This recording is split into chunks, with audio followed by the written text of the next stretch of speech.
नमस्कार। औद्योगिक प्रशिक्षण संस्थानों के व्यवसाय इलेक्ट्रीशियन के विषय सैद्धांतिक की पाठ्यचर्या में अंकित प्रसंग सेल तथा बैटरी पर आपको आज मैं प्रशिक्षण प्रदान करूंगा।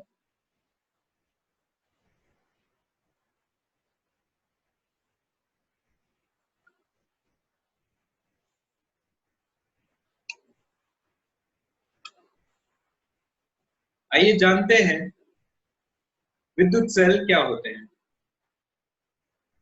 विद्युत सेल या इलेक्ट्रिकल सेल रासायनिक ऊर्जा को विद्युत ऊर्जा में परिवर्तित करता है, यानी केमिकल एनर्जी को इलेक्ट्रिकल एनर्जी में।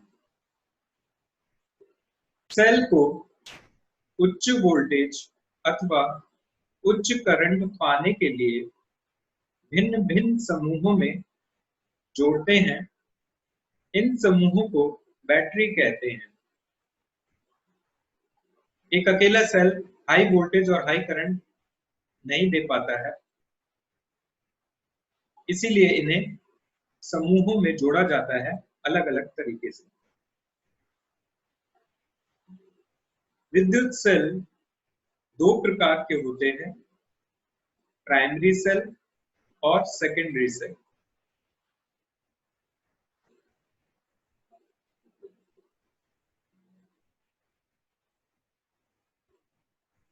प्राइमरी सेल वे होते हैं जिनमें रासायनिक ऊर्जा विद्युत ऊर्जा में परिवर्तित की जा सकती है, परंतु विद्युत ऊर्जा को रासायनिक ऊर्जा में नहीं बदला जा सकता है, अर्थात इन सेलों को पुनः आवेशित नहीं कर सकते हैं। प्राइमरी सेल्स में केमिकल एनर्जी इलेक्ट्रिकल एनर्जी में कन्वर्ट हो सकती है, लेकिन इसका रिवर्स नहीं हो सकता, और ये सेल्स रिचार्जेबल भी नहीं होते हैं।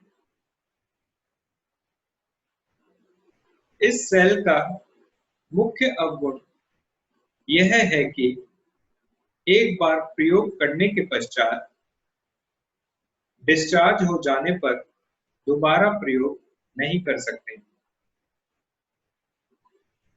ये वन टाइम यूज सेल है, एक ही बार प्रयोग किए जा सकते हैं। चूंकि रिचार्जेबल नहीं है, इसीलिए दोबारा इनका प्रयोग नहीं किया जा सकता।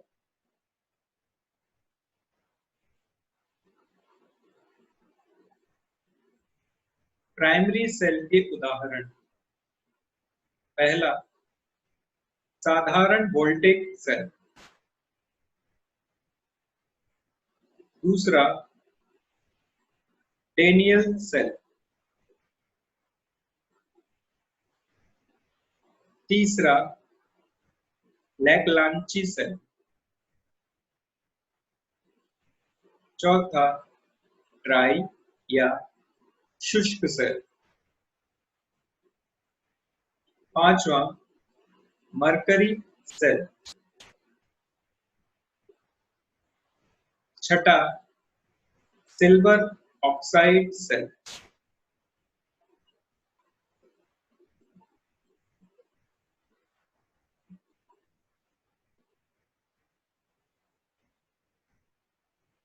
सेकेंडरी सेल वे सेल होते हैं जिन्हें सर्वप्रथम डीसी से आवेशित करना पड़ता है। आवेशित होने के पश्चात हम इसे विद्युत स्रोत के रूप में प्रयोग करते हैं। सेकेंडरी सेल्स वो होते हैं जिनमें पहले डीसी द्वारा चार्जिंग देनी पड़ती है। जब एक बारी वो चार्ज हो जाते हैं तो हम उन्हें इलेक्ट्रिकल सोर्स ऑफ एनर्जी के रूप में प्रयोग कर सकते हैं। सेकेंडरी सेल में ऊर्जा का रूपांतरण इस प्रकार होता है कि चार्जिंग के समय विद्युत ऊर्जा रासायनिक ऊर्जा में परिवर्तित होती है। चार्जिंग के समय जो एनर्जी कन्वर्जन होता है वो इलेक्ट्रिकल एनर्जी से केमिकल एनर्जी में होता है।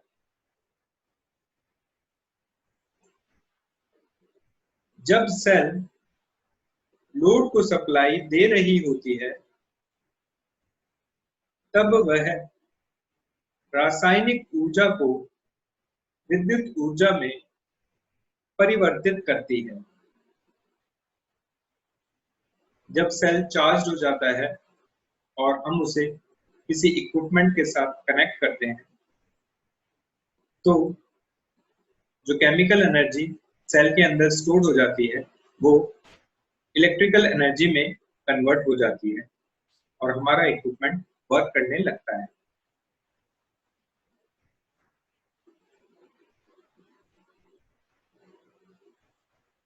सेकेंडरी सेल के उदाहरण। पहला, लेड एसिड सेल। दूसरा, nickel cadmium cell.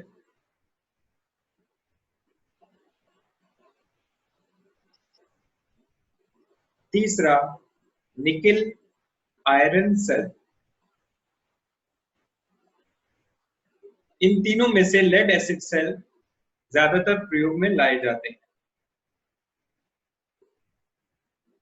Nickel cadmium cell और निकेल आयरन सेल को अल्कलाइन सेल भी कहते हैं।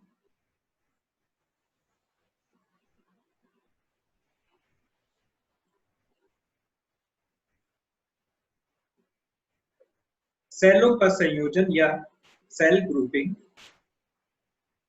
सबसे पहले श्रृंखला संयोजन या सीरीज ग्रुपिंग। सीरीज ग्रुपिंग में एक सेल की नेगेटिव टर्मिनल को दूसरे सेल के पॉजिटिव टर्मिनल के साथ जोड़ा जाता है और इस तरीके से एक पूरी श्रृंखला बन जाती है। ई एक सेल का ईएमएफ वोल्टेज बताता है। ये रेजिस्टेंस जो दिख रही है ये सेल की आंतरिक रेजिस्टेंस को दिखाता है। एन मतलब कितने सेल्स सीरीज में लगाए गए हैं। कैपिटल आर एक्सटर्नल रेजिस्टेंस या लोड को दर्शाता है। आई इस सीरीज सर्किट में जो करंट फ्लो कर रहा है उसे दर्शाता है।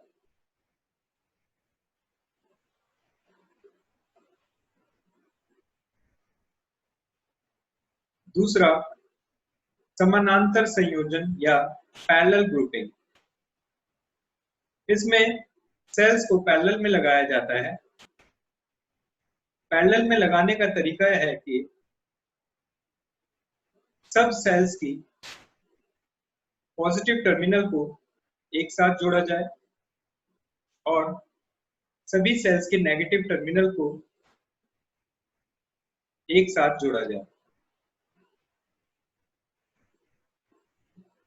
ई एक सेल का ईएमएफ वोल्टेज है। आर प्रत्येक सेल की आंतरिक प्रतिरोध को बताता है। एम बताता है कि कितने रोज यूज की गई हैं इस अरेंजमेंट के लिए। I1, I2 और I3 हर एक रो में बहने वाले करंट को दर्शाता है।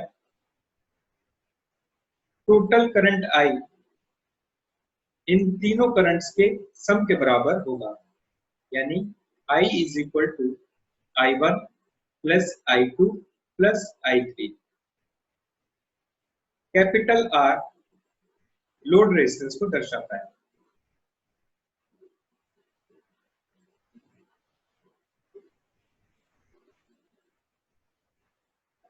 तीसरा, मिश्रित संयोजन या मिक्स्ड ग्रुपिंग या सीरीज पैरेलल ग्रुपिंग। इस अरेंजमेंट में हर एक रो में सेल्स सीरीज में कनेक्टेड हैं और इन सभी रोज को पैरेलल में कनेक्ट कर दिया गया है।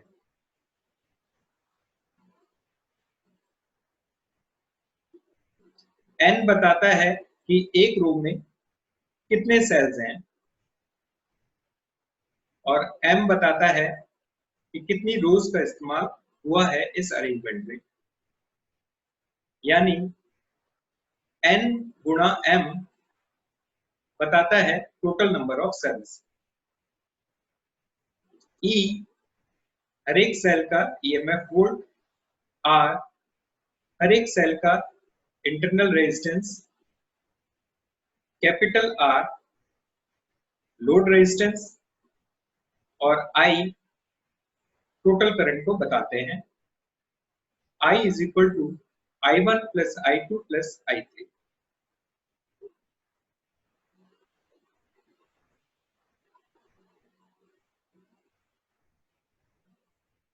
बैटरी की रेटिंग, पहले एम्पेयर आवर रेटिंग या AH रेटिंग। बैटरी की कैपेसिटी एम्पेयर आवर या AH में होती है। दूसरी वाट आवर या WH रेटिंग। बैटरी की दक्षता या एफिशिएंसी वाट आवर और एम्पेयर आवर दोनों में हो सकती है। वाट आवर दक्षता को बैटरी की ऊर्जा दक्षता भी कहते हैं, यानी WH को बैटरी की एनर्जी एफिशिएंसी भी कहते हैं।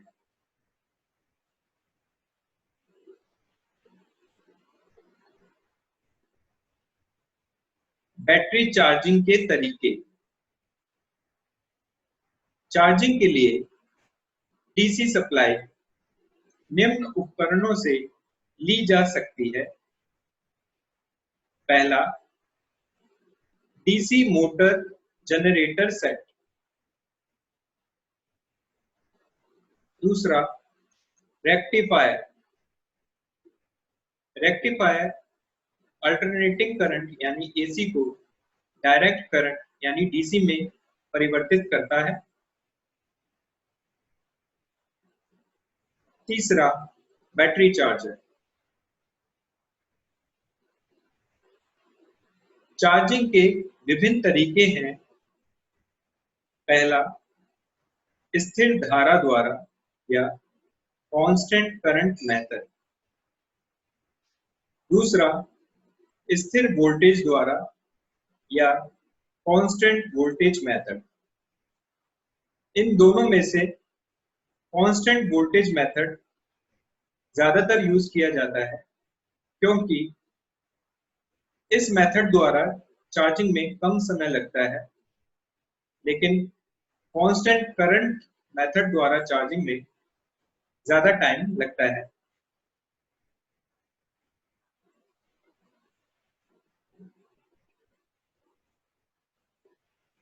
स्थिर धारा द्वारा चार्जिंग का चित्र, आइए इसे समझते हैं। ये एक स्टेप डाउन ट्रांसफार्मर है जिसकी प्राइमरी में हमने सिंगल फेज सप्लाई दी है 230 वोल्ट 50 हर्ट्ज की। एक वेरिएबल इंडक्टर इसमें लगाया हुआ है। स्टेप डाउन ट्रांसफार्मर 230 वोल्ट्स को स्टेप डाउन करके एक लोअर लेवल वोल्टेज में कन्वर्ट करता है। इस लो वोल्टेज को ब्रिज रेक्टिफायर सर्किट में दे दिया जाता है। ये ब्रिज रेक्टिफायर सर्किट डायोड्स द्वारा बना हुआ है। रेक्टिफायर सर्किट AC को DC में कन्वर्ट करता है। यहाँ जो DC प्राप्त होती है उसमें अभी भी कुछ AC के कंपोनेंट्स रह जाते हैं। यानी वो शुद्ध डीसी नहीं होती है। शुद्ध डीसी प्राप्त करने के लिए एक पाई फिल्टर सर्किट लगाया जाता है। देखिए इसकी शेप पाई जैसी है, पाई का जो सिंबल होता है उसके जैसे ये दिखता है, इसीलिए इसे पाई फिल्टर बोलते हैं। और इस फिल्टर सर्किट से गुजरने के बाद हमें शुद्ध डीसी प्राप्त हो जाती है। ये एक एमीटर लगा हुआ है और ये एक वेरिएबल रेजिस्टेंस है। इस वेरिएबल रेजिस्टेंस या परिवर्तित अवरोध को इस्तेमाल करके हम स्थिर धारा प्राप्त कर सकते हैं और बैटरीज को चार्ज कर सकते हैं।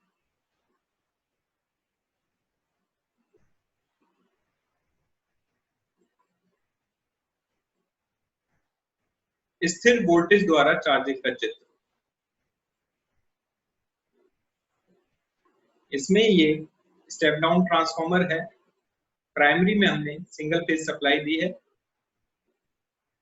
जो लो वोल्टेज है उसे ब्रिज रेक्टिफायर सर्किट को दिया जाता है, जो लो वोल्टेज एसी को डीसी में कन्वर्ट करती है। जो डीसी मिलती है उसमें कुछ एसी कंपोनेंट्स भी होते हैं जिन्हें पाई फिल्टर सर्किट द्वारा हटा दिया जाता है ताकि शुद्ध डीसी प्राप्त हो सके।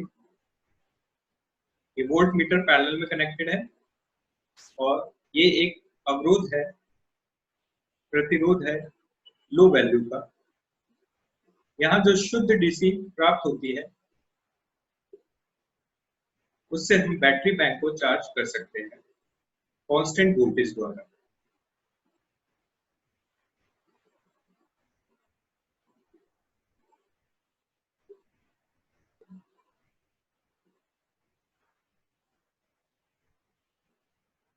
चार्जिंग के प्रकार।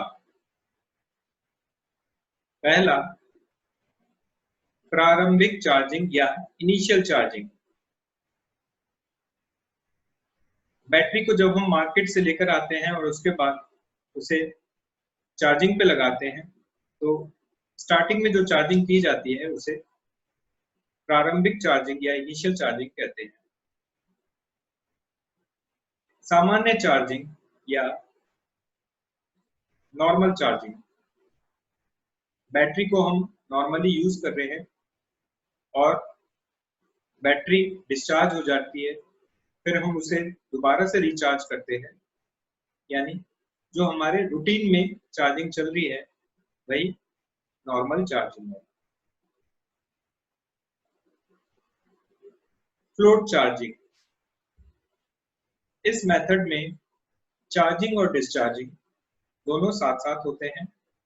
जैसे कि रेलवे कंपार्टमेंट में हमें पंखा और बत्ती के लिए बैटरी से सप्लाई मिलती रहती है, दूसरी ओर उनमें चार्जिंग भी होती रहती है। Trickle charging.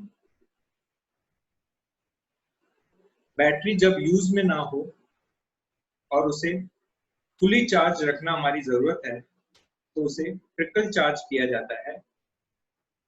इसमें जो चार्जिंग करंट दिया जाता है वो नॉर्मल चार्जिंग करंट का 0.2% दिया जाता है।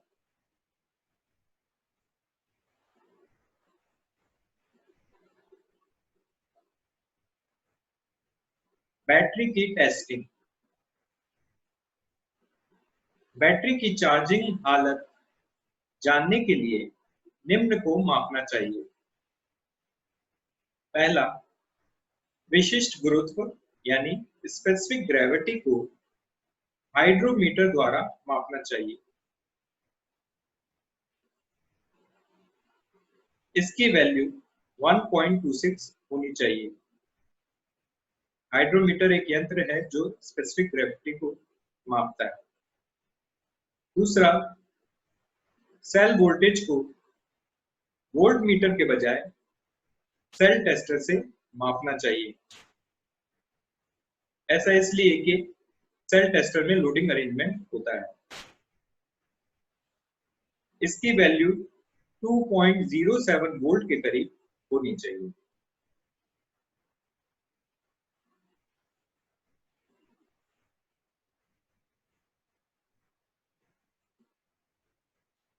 बैटरी के दोष। पहला, सेडिमेंटेशन। इससे पॉजिटिव और नेगेटिव प्लेट्स शॉर्ट सर्किट हो जाती हैं। बैटरी लगातार यूज में है और बार बार उसमें चार्जिंग और डिस्चार्जिंग हो रही हो तो पॉजिटिव प्लेट से एक्टिव मटेरियल नीचे गिरता है और सेल के नीचे डिपॉजिट होता रहता है, जिसके कारण प्लेट्स शॉर्ट सर्किट हो सकती हैं। अतः बैटरी के निचले हिस्से की सफाई नियमित तौर पर होनी चाहिए। सल्फेशन। यह दोष सेल का आंतरिक प्रतिरोध बढ़ाता है, यानी इंटरनल रेजिस्टेंस बढ़ा देता है। लेड एसिड सेल चार्ज या डिस्चार्ज कंडीशन में छोड़ दी जाती है तो लेड सल्फेट यानी PbSO4 छोटे छोटे क्रिस्टल फॉर्म में परिवर्तित हो जाता है, जिसे सल्फेशन कहते हैं। ऐसा ना हो इसीलिए बैटरी को नॉर्मल चार्जिंग से थोड़ी ज्यादा चार्जिंग देनी चाहिए ताकि ये दोष उत्पन्न ना हो। बकलिंग। सेल की प्लेट्स ओवर चार्जिंग या ओवर डिस्चार्जिंग के कारण मुड़ जाती हैं। ये एक परमानेंट डिफेक्ट है, इसे ठीक नहीं किया जा सकता है। अगर ऐसा डिफेक्ट बैटरी में पैदा हो जाता है तो बैटरी को रिप्लेस कर देना चाहिए।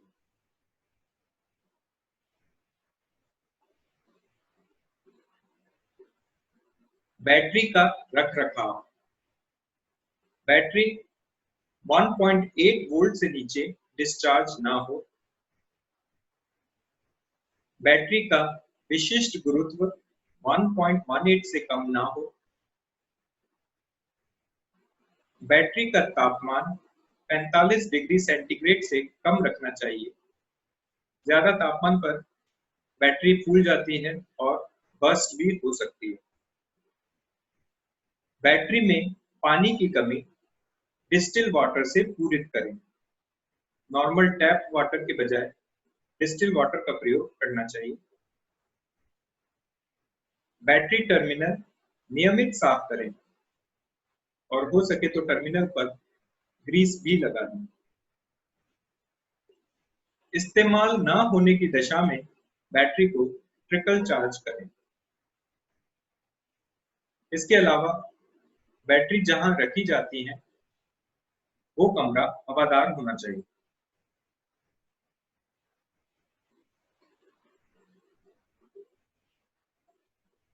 बैटरी के उपयोग। ऑटोमोबाइल और एयरक्राफ्ट में स्टार्टिंग और प्रकाश के लिए बैटरी प्रयोग में लाई जाती है। Diesel engine generator set start करने के लिए भी बैटरी प्रयोग की जाती है। ट्रेन में प्रकाश और सिग्नलिंग के लिए बैटरी इस्तेमाल होती है। मोटर शक्ति के रूप में भी बैटरी इस्तेमाल होती है।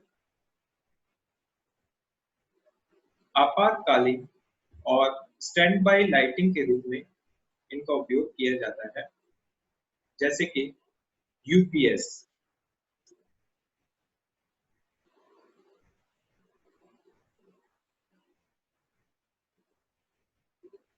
चार्ज बैटरी के लक्षण। पूरी तरह से चार्ज बैटरी पॉजिटिव प्लेट्स पर ऑक्सीजन गैस और नेगेटिव प्लेट्स पर हाइड्रोजन गैस देती है। सेल वोल्टेज 2.07 वोल्ट के करीब होती है। बैटरी का विशिष्ट गुरुत्व 1.26 होता है। अगर ये तीनों लक्षण हैं, तो हम ये मान सकते हैं कि बैटरी फुली चार्ज्ड है।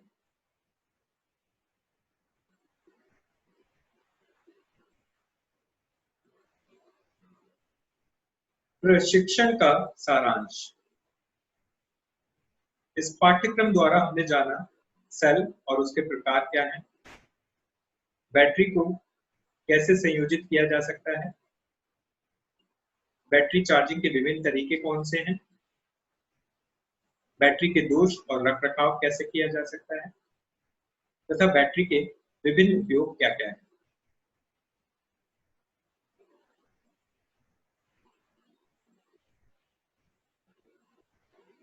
इस पाठ्यक्रम को तैयार करने के लिए प्रयुक्त संदर्भ हैं। पहला, इलेक्ट्रिकल टेक्नोलॉजी, CR डरगन द्वारा धनपत राय पब्लिकेशन से, विभिन्न इंटरनेट स्रोतों जैसे ब्लॉग्स इत्यादि।